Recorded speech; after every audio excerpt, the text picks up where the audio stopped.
আসসালামু আলাইকুম ওয়া রাহমাতুল্লাহি ওয়া বারাকাতুহু। প্রিয় দিনী ভাই, আপনাদের কয়েকটি কথা বলতে এলাম। কি এখন বর্তমান যে সময়টা চলছে, এই সময়ে প্রায় সব জায়গায় একটা জিনিসে ভরে গেছে, সেটা হচ্ছে পরনিন্দা, পরচর্চা এবং গীবত। এই জিনিসটা আজকে সমাজের প্রত্যেক জায়গায় ছড়িয়ে পড়েছে।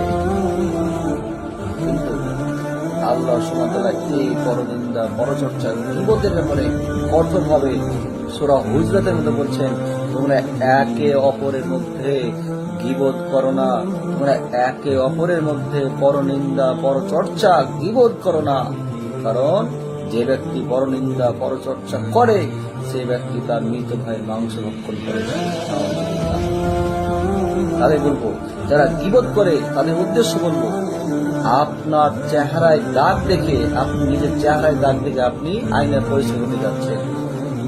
আপনাকে শুধু আমি একটাই কথা বলবো, আপনার চেহারায় দাগ দেখে আপনি আয়না পরিষ্কার করতে যাচ্ছেন। যতই আপনি আয়না পরিষ্কার করুন, আপনার চেহারা পরিবর্তন হবে না। তার আগে আপনার চেহারাকে যে দাগগুলো রয়েছে, সেই দাগগুলো পরিষ্কার করতে হবে। তারপরে আপনি আপনার আয়নাকে পরিষ্কার করুন, দেখবেন আপনার চেহারাও সুন্দর দেখাবে, আয়নাও সুন্দর।